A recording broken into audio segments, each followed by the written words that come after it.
Évangile de Jésus-Christ selon saint Marc, chapitre 4, versets 1 à 20. En ce temps-là, Jésus se mit de nouveau à enseigner au bord de la mer de Galilée. Une foule très nombreuse se rassembla auprès de lui, si bien qu'il monta dans une barque où il s'assit. Il était sur la mer, et toute la foule était près de la mer sur le rivage. Il leur enseignait beaucoup de choses en paraboles. Et dans son enseignement, il leur disait « Écoutez, voici que le semeur sortit pour semer. Comme il semait, du grain est tombé au bord du chemin. Les oiseaux sont venus et ils ont tout mangé. Du grain est tombé aussi sur du sol pierreux, où il n'avait pas beaucoup de terre. Il a levé aussitôt parce que la terre était peu profonde. Et lorsque le soleil s'est levé, ce grain a brûlé et faute de racines, il a séché.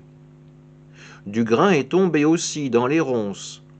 Les ronces ont poussé, l'ont étouffé, et il n'a pas donné de fruits. Mais d'autres grains sont tombés dans la bonne terre. Ils ont donné du fruit en poussant et en se développant. Et ils ont produit 30, 60, 100 pour un. Et Jésus disait, « Celui qui a des oreilles pour entendre, qu'il entende. » Quand il resta seul, ceux qui étaient autour de lui avec les 12 l'interrogeaient sur les paraboles. Il leur disait, « C'est à vous qu'est donné le mystère du royaume de Dieu. Mais à ceux qui sont dehors, tout se présente sous forme de paraboles. Et ainsi, comme dit le prophète, ils auront beau regarder de tous leurs yeux, ils ne verront pas. Ils auront beau écouter de toutes leurs oreilles, ils ne comprendront pas. Sinon ils se convertiraient et recevraient le pardon. » Il leur dit encore, « Vous ne saisissez pas cette parabole? Alors comment comprendrez-vous toutes les paraboles? Le semeur sème la parole. Il y a ceux qui sont au bord du chemin où la parole est semée.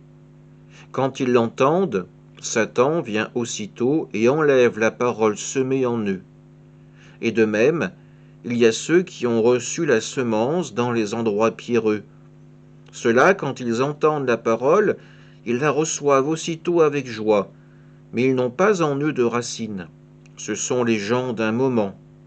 Que vienne la détresse ou la persécution à cause de la parole, ils trébuchent aussitôt. Il y en a d'autres qui ont reçu la semence dans les ronces.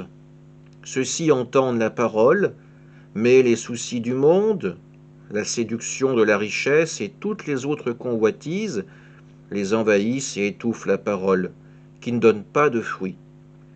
Et il y a ceux qui ont reçu la semence dans la bonne terre. Ceux-là entendent la parole, ils l'accueillent et ils portent du fruit, 30, 60, 100 pour un. Acclamons la parole de Dieu.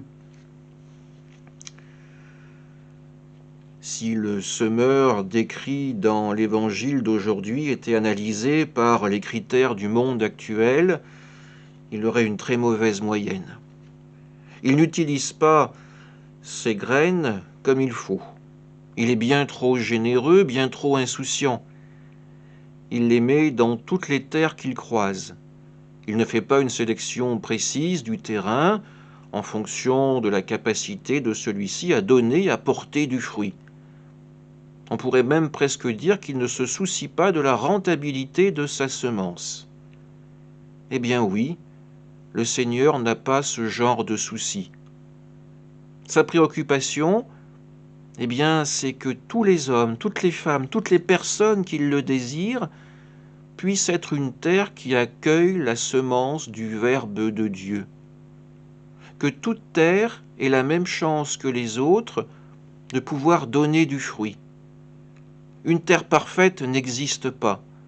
Tous nous avons nos ronces, nos pierres qui sont là, mais qui vont gêner la croissance de la parole de Dieu.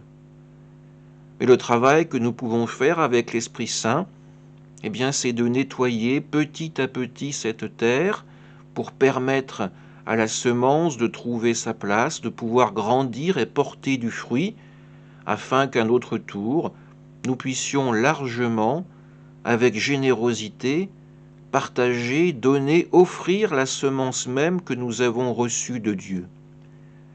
L'amour de Dieu est infini, alors que notre courage, notre générosité à annoncer à notre tour la parole soit à cette image, infinie et surtout confiante. Amen.